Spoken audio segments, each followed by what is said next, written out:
Hello and welcome to another video from FJC Guitar, and we've got yet another acquisition on the bench today, and it's another Antoria Jazzstar EG794, often known as an H794 Korean Gibson L5 clone or copy. They were produced in Korea between 1985 and 1986. Now these guitars were also marketed under the Samick and Hondo brand names, Sebring, and there's a useful wiki here, and this is actually on the Samick wiki, one of the few places you can find any information about these guitars. But there's the EG794 under the Samick brand, basically the same body and pretty much the same neck, but they've just all got a different headstock design. That's basically the only difference, and it is my contention that the Washburn J6 guitar, which I'll show you a picture of, is actually the same guitar from the same factory, again with a different headstock and actually a nicer triple ply neck. So this is the Samick version of the EG794. It's got a bit of a nicer headstock. Specs here, and that one was only produced, the Samick one was only produced in a natural finish apparently. Now here we get to the Antoria, specifically the one that I've got two examples of. There's the correct date. I did get the years wrong when I was looking at the guitar. 85 to 89 this particular one was produced. And this one was produced in 4 different finishes. So I've got the natural one, the black one, which I've acquired, the white and golden sunburst. So illustrated here we've got the golden sunburst and we've got the white. The white's kind of interesting, but it doesn't really appeal to me too much. I'm not going to go out my way to get one of them. I think the natural finish version looks really, really nice. So there we go. We got rosewood bridge, rosewood fretboard. Most of them came with this two-ply tortoiseshell pickguard, which is just awful. I'm going to get a copy made of the black one on this particular guitar to put on the natural finish version because I think it looks fantastic. And I've got a picture actually of the black pickguard on the natural finish Antoria Jazzstar, and I'll put that next to a picture of a Washburn J6, and you can tell me if you don't think they are basically the same guitar apart from the headstock. And there was a couple of others as well which I've run into on online auctions and such. They just keep coming out of the woodwork, all sorts of different brands, and they all look like the same guitar. So we've got the Sebring as well, basically the same body, different hardware, different headstock. Now regarding the provenance of these things, where they were made, what factories they came from, a few people selling these things seem to think they were made in the late 70s onwards, that the very early ones came with solid tops, or the very early ones were made in Japan before manufacturing moved to Korea. And over on the Jazz Guitar Forum here, we've got somebody who's picked one up, is open to the possibility that this is a Korean or made in Japan copy of an L5, and this person here says Japanese Antorias with a poor relation to Ibanez at the time. I think they've re-emerged just lately and probably Chinese now. My experience of the Gibson J200 copies is that they were laminated. Absolutely guarantee that it's a laminated top on the Antoria. Now regarding the pickups, I wouldn't change them on the natural finish Antoria I've got that I'll make a video about at a later date. I think the pickups are actually fine. Yes, and it's a laminate. They are quite well made. The finish, considering the age, 35 to 40 years old, some of the adhesive kind of oozes out and you get some finish issues, which as I say I can go into with both guitars later on. But I mean, they're not bad, they're pretty sturdy. And this person says I've got the H794, it's quite old, Korean made, probably 70s. Well no, not according to the wiki. According to the wiki, these things were made from 1985 to 1989, and there's rather a nice looking sunburst. 70s Japanese Ibanez and Antoria were exactly the same guitars. They were built at Fujigen in Matsumoto and rebranded as Ibanez for Hoshino Gaki and Antoria for GT Koppak. There was a UK distributor. The Antorias were manufactured specifically to be sold in the UK. And there's a bit of argument about whether or not they actually are Ibanez stock. Ibanez never commissioned or sold a guitar like the Antoria Jazzstar, I presume he means. I tend to agree with that. I've never seen an Ibanez branded guitar that has the same body shape as one of these things. From Wikipedia, Antoria was a UK guitar brand, as I've just said, owned by the firm of James T. Koppak of Leeds. The brand name seems to date back to at least 1950 when it appeared in an advertisement in the journal Trade Show for Antoria portable gramophones and record changers. In the 1950s, Antoria guitars were introduced into the UK from Japan and played by the stars such as Hank Marvin and Marty Wilde. These guitars were made in Goyatoni in Japan, apologies for pronunciation, and originally imported by James T. Coppock of Leeds and Charles Summerfield. Antoria guitars from the 70s were imported from Japan and have many similarities to Ibanez guitars of the same period, as they were made in the same factory, Fujigen. The 1980s models were made in Korea, so obviously there's a Korean guitar. An Antoria acoustic guitar is clearly visible in Oasis's Wonderwall video. So these are knocking on for 40-year-old guitars now. I see another Antoria Jazzstar because I've bought another one, a natural finish one, prior to acquiring this one. But I saw this one on Facebook Marketplace the other week and I liked the look of it. I was aware they did these guitars in black, but I've never seen one with a black pickguard before, and they're quite rare, the black ones. They don't show up that often. You can see examples that have previously sold online, and generally speaking these guitars don't come up very often in really good cosmetic condition. I'd say this one is good to very good. Not quite as pristine as the natural finish one that I'll feature in another video, but pretty good nonetheless. But it's hard to tell actually because there's so much grime on this guitar. It's absolutely filthy, it really is. The headstock area, very, very grimy, very dirty indeed. But I've given it a quick look over. I had quite a time actually getting this one delivered because, as I say, it was Facebook Marketplace. What I ended up doing, because the seller did agree kindly to post it, it was over in Ulverston in the Lake District, which is about, I think it's well over 100 miles away from where I live. I don't drive, so I couldn't go out and get it. So what we eventually decided to do is I shipped out the case belonging to the other Antoria guitar, which I fortunately had, because they're fairly big guitars, and he just popped the guitar in the case, and then I booked the shipping for the way back. Parcel force, of course, just an agonising process waiting for the thing to turn up, even though it was on a 24-hour express service, supposedly. But it did eventually arrive last night at about 5 to 9, just as I was leaving the house to go out. So anyway, we're lucky it did turn up at least, and here it is. And I didn't even have a chance to look at it until we got back late in the evening. Now I'm having a closer look at it on the desk here, a really close look at it. We can see what sort of shape it's in. So if we have a look at the binding on the neck here, we've got a little bit of cracking on the binding, which is something I didn't see so much on the other guitar. It's probably got a lot to do with the conditions the guitar's been kept in. This one obviously hasn't been kept in a case for its entire life, which is a bit of a double-edged sword. If the case is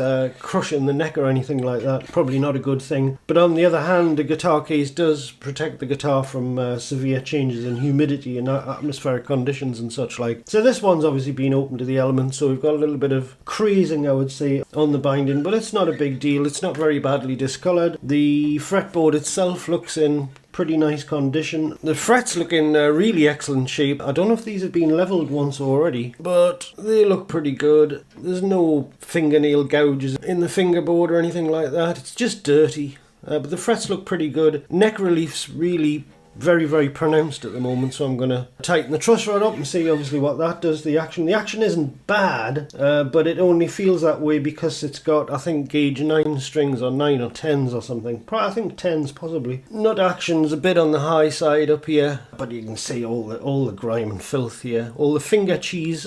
As Milehouse Studios calls it. But yeah, I mean, nothing we can't clean off, basically. Now, if we come up to the body here, the pickup, I don't know why these pickup pole pieces have been absolutely buried in the neck pickup here. Don't know why that is, but that pickup's fairly solid. The other pickup, however, is just basically, if I shake the guitar, this one just flaps around. It's completely come loose from its moorings. It's not just the pickup cover that's come off, it's the whole thing. So this is all going to have to be removed. I'll replace these rusty screws as well around the pickup ring. The bridge it's quite high. The bridge is mounted quite high at this side. It's adjusted high. I can only imagine that'll have to be adjusted even higher, possibly when I pull the relief out of the neck. It's quite interesting because the other Antoria that I've got must have a different neck angle because the bridge is completely bottomed out on the other guitar. So that's kind of interesting. And then we've got this sort of approximation of an L5 tailpiece here. This is actually attached with screws, 4 long screws that go through and attach this top piece to the other piece. And on the other Antoria, there was some tape on the bottoms of the screw threads to protect, to stop the screw threads from dinging the top of the guitar. and I thought that was an after the fact addition, but it's not. It's obviously factory because this one's got the tape on the other side as well. So what I did in that case, I'll do the same on this one, is I took the tailpiece off and I just cut the long screw ends off and filed them nice and flush so they're not going to damage the guitar, and you don't have to have that horrible piece of tape stuck on the bottom of the screws. And of course we're missing the little end of the selector switch here. Well, that's easy enough, that's a standard part. We can just put a black little top hat thing on the selector switch. The back of the guitar looks in reasonably good shape. There's no severe dings or anything. It's just absolutely rotten. It's obviously been wiped down with a cloth a few times, but that's about it. Up there we can read the label, EG794BK.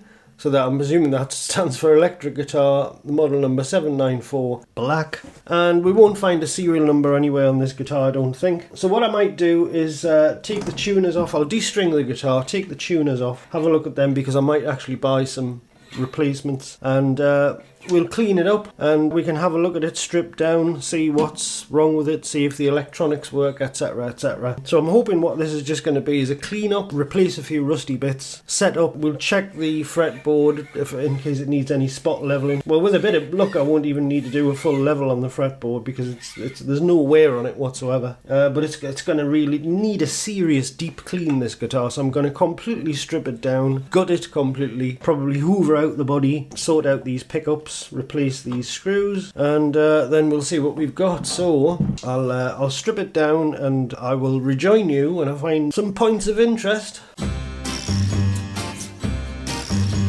So I've got the strings off, and boy, this guitar is incredibly crusty, and there is actually a little bit more fret wear than I thought on here. Quite deep fret wear on the first 3 frets or so.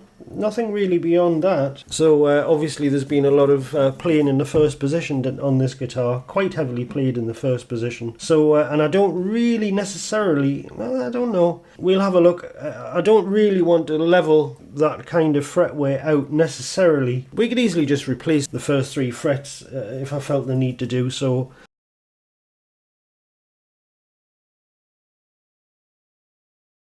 I don't know, maybe that'll level out. We could spot level that out. We will see. But I mean, the nuts just absolutely, oh, it's just so dirty. The tuners, there's a fair bit of corrosion on them as well, if we look there. So what I'm going to do with these tuners, I'm going to take one of them off, measure them up, just see if I can get a generic replacement, something that's going to look a little bit better, because these tuners are looking pretty past it. There's the bridge. Bridge will be okay, that'll clean up fine, but it's filthy. The adjustment wheels are okay, nothing wrong with them, but you can see how the bridge is adjusted there. It's quite weird. So that's the bass side there, and that's pulled right up. Quite interesting. I don't know, that's very, very pronounced. So hopefully that doesn't mean anything bad for the geometry of the neck, but I guess we'll see. So I'm going to take one of the tuners off.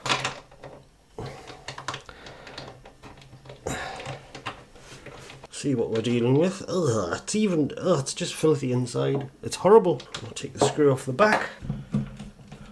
Ugh, there we go. Oh, that's, yeah, I think this tuner's wrecked. That does not feel good at all. We'll treat it to a new set of tuners. I'll go and order some now so that at least we've got those parts. And there we go. While I had the guitar turned upside down, the pickups fell off the bass plate in exactly the same way as a pickup fell off the bass plate on the other guitar. I think they're supposed to be held in with the wax, so we'll just have to be careful of that. I'll just tape that up for now. I don't want the wires getting snapped. Let's just tape that down for a moment. Oh, right, that'll stop that flapping around. Alright, and we'll take this pickguard off, and then I'll take out one of these pickup rings and see what sort of screws we need. Everything's rusty.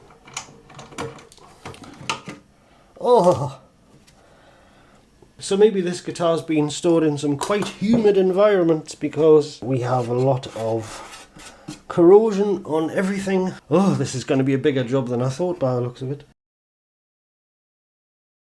So let's take this off, have a look and see what screws we've got, what we need. Quite short for the neck pickup because the ring's quite shallow. Oh, boy, this person. So that one's longer. So there's a bit of a mix and match of screw lengths here. That one's just spinning around in the hole, like this one.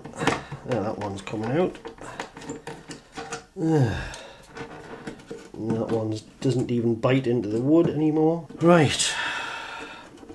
And I'm going to take... Oh, screw. Everything's going to need replaced on here, basically. I'm going to take one of these screws out, have a look, see if I can figure out whether it's imperial or metric. I do have some spares, they're the wrong colour, but I'm going to try them because that might tell me what I need to buy.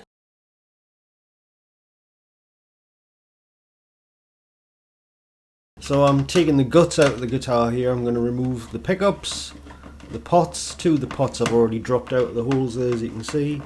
And when I've done that and got the switch out as well, I'll pull all the wiring out, and then we'll polish up the body and see if we can bring some luster back to it. It looks like I've already given the fretboard a clean there, and that's looking a little bit better at least.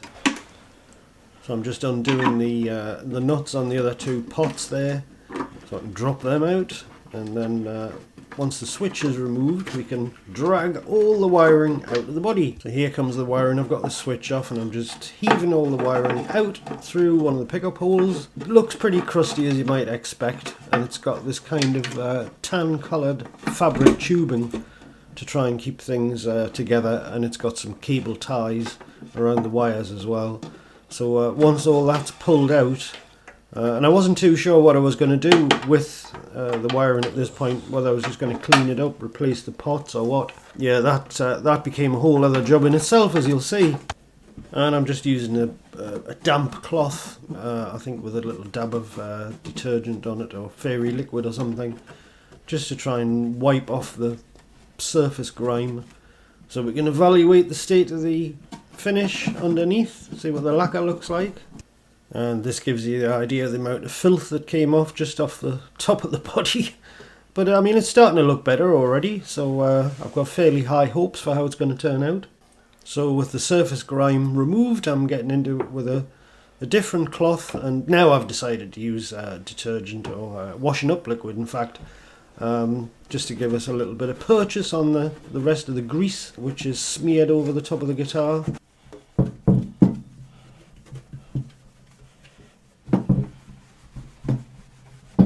Now, perhaps controversially, what I've opted to go for polishing this guitar is T-Cut, which is an automotive polish designed for all kinds of paint finishes. It's the best thing I could think of that was readily available, and it is a mildly abrasive or quite strongly abrasive polish. And the idea here, of course, is to cut into the top layer of the lacquer to get out some of the surface blemishes.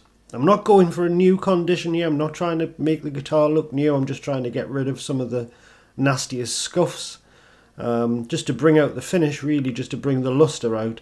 It's going to have scrapes and dings and things all over it. I don't have any problem with that. And I'm not using a machine fitment for a drill, buffing pad.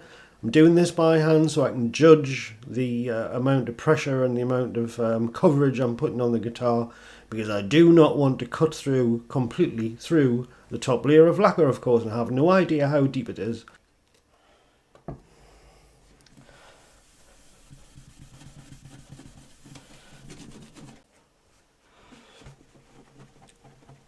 And my goodness me, by the end of the process, I think it looks a lot better. Quite surprisingly good. What a transformation, eh?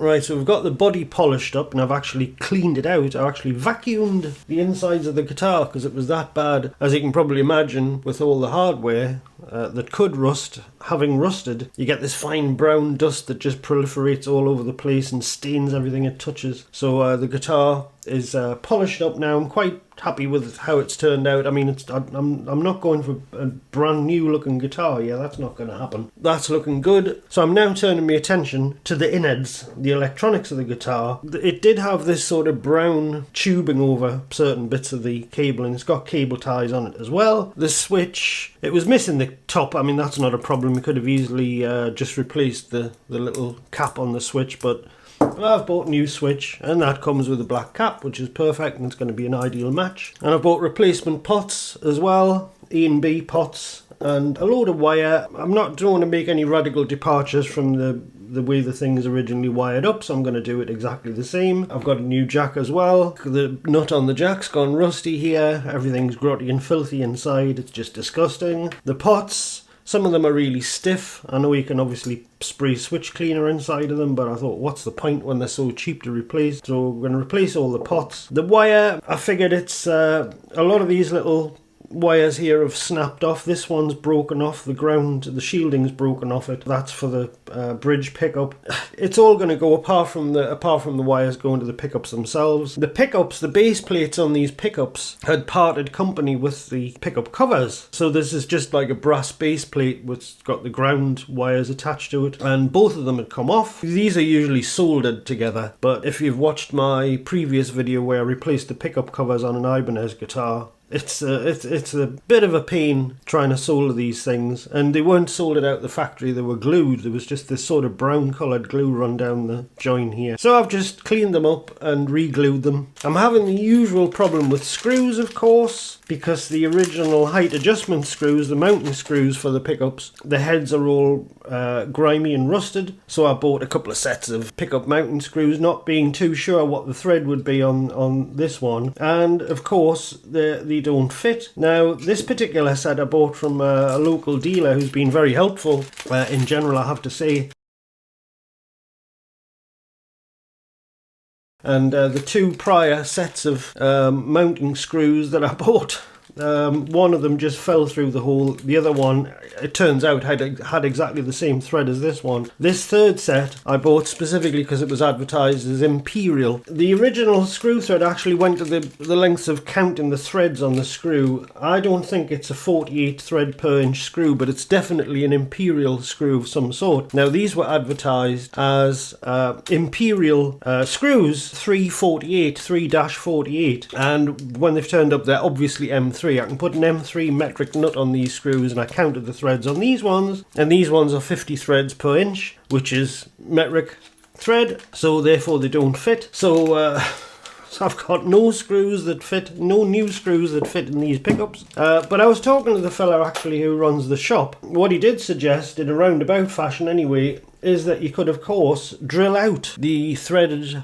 holes on these little brass lugs here, and I could just solder a little nut, an M3 nut to the back there. That would make those screws fit, because those nuts will fit those screws. Having said that, I've ordered, just because I love wasting money so much, I've ordered another 3 sets of screws. 2 of them are supposed to be 348 Imperial screws. None of the screws I've obtained yet appear to be the Imperial threaded screws that they claim to be, so we'll see what happens with those. And then I bought a third random set that was metric, thinking that the whole thing's so completely indeterminate that why not, maybe they'll fit. And a matter of fact, one of these lugs will actually take one of these screws, but the others won't. So I've got a few options on the table. I could try and force them in and they might all comply, because there's not many threads, there's only like a couple of threads on the holes. But this is pickup screws on these Far Eastern or Korean copy guitars from like 40 years ago are an absolute nightmare.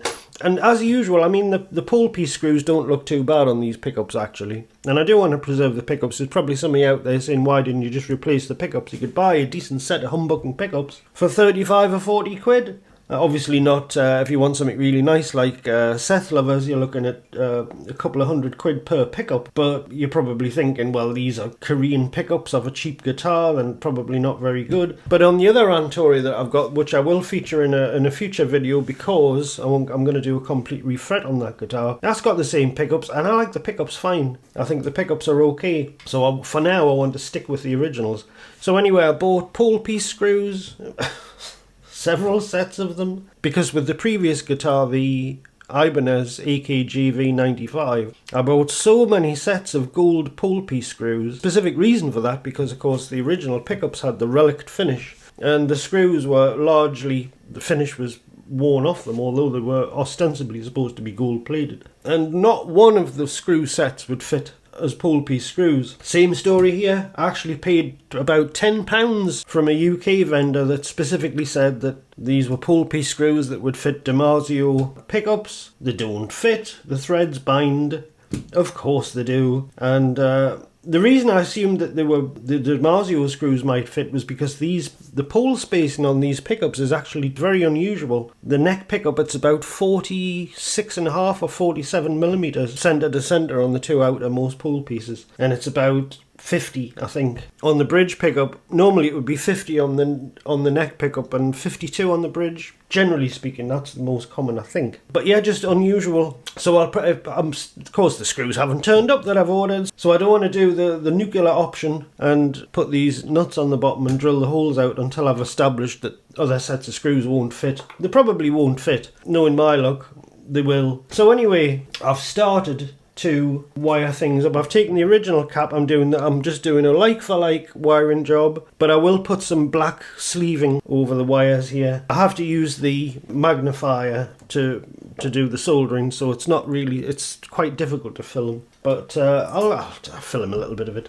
So the only bits I'm going to take, the original parts I'm going to take, are the pickups and the leads coming off the pickups. It's quite tricky this, because you've got to think ahead, because if you're going to put shrink tubing over these wiring looms, for example, we want a piece here between the neck, tone pot and the volume pot, and we want that to be bound together. Well, you're going to have to do that before everything's soldered up, and you can't get the tubing on. So this is probably the trickiest part of the whole job. But anyway, I'll show you the box of parts that we've got. Obviously this is the original tailpiece, which I've cleaned up, and I'm going to tighten these nuts up here, and I'm going to cut off these long screw threads, because they were originally taped over out of the factory to stop these screw threads, which are preposterously long for some reason, dinging the top of the guitar. Although it didn't work, because there are actually 2 little pinpricks in the lacquer from these screws touching the top of the guitar. So we're just going to chop those off with a little cutting disc. The pickguard, I decided to wet sand. It's got fingerprints on it now, but it's come up reasonably nice. It was fairly deep scratches on the top, so I just took it back, wet sanded it, and then I've polished it and polished it and polished it. If I wipe it on my t-shirt, there you are, it's a little bit better. It's never going to be perfect, but I think it looks a little bit nicer than it did. I'm actually going to have a replica made of this pickguard, because I put it on the blonde Antoria Jazzstar the other day just to test it out. Just loose fitted it, left it laid on top of the guitar, and it looks brilliant. Mountain bracket foresaid, pickguard. There's the bridge. I've just cleaned the bridge up a little bit and oiled it. I'm going to use the original bridge, because they're very low profile bridges, these, owing to the neck angle on these guitars. The bottom of the bridge here, the base, is very, very shallow, so replacing it would require fairly significant modifications to the spare bridges that I've got. These are the tuners, the generic tuners. 100% identical to the originals, but not covered in rust. Some of the knobs were cracked, or one of the knobs was cracked, so these are identical to the originals. Again, quite inexpensive.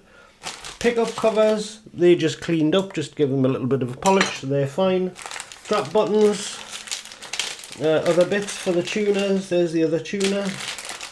Springs, screws, loads and loads of screws. Truss rod cover screws, all that sort of stuff. Truss rod cover polished up, and I've got some pre-cut frets in case I need to do any fret replacement. I'm a little bit on the fence about frets 1 to 3 on this guitar.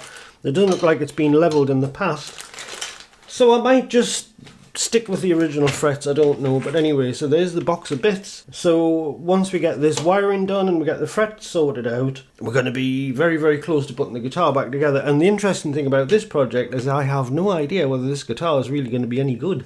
So here I'm soldering up the pots. I've opted to use this grey shielded wire. I actually changed my mind later on. This actually took 2 attempts. I didn't make a template. I know I should have made a template. I was basically doing it by eye, and I made a couple of the longer grey wires that had to stretch all the way across the guitar. I made them a little bit too short. So all this work was done again. But the interesting thing is, when I'm soldering the pots, the little tip holder for the Hakko FX951 iron is ideal to just pop the shaft of the pot into the hole in the top, and it's a really heavy stand as well, and that makes it nice and easy to solder the wires on. Oh my god, what's happened? So what happened here is I was trying to tap down a few sprouted frets further up the fingerboard, and I managed to dent the frets and deform them. Whether that was because I was just too heavy-handed with the brass-tipped hammer, or whether the frets were just made of fairly flimsy material, I don't know. But in any case, this just turned into a full refret job. and I've never done one before. The only thing I've done with frets is on the other Antoria guitar is remove, I think, the top 3 frets and just reseat them, which I didn't find too difficult. But as I'm about to find out, doing a full refret on a guitar, particularly one with a bound fretboard which already has a chamfered shoulder all the way up the fingerboard, is not easy for a first timer. Okay, frets are off. We can at least we get to sand down the fretboard and make it all nice. And I've got to repair this, which opened up when I was tapping down the old frets, and I wish I hadn't bothered now because I'm replacing the whole lot. But the fingerboard had obviously lifted off the neck a little bit just around the heel here, so when the hammer went down to tap the fret down, it cracked the finish. So I'm going to have to get some black paint and then just cover that with lacquer and polish it up. Shouldn't be too bad, but I've flood filled the gap with super glue so it shouldn't move anymore. So yeah, so I wished I hadn't bothered tapping that down, that fret, but well, you don't know, dear. It could have been a problem further down the line anyway. So I didn't think this was going to be a full refret job. Oh dear.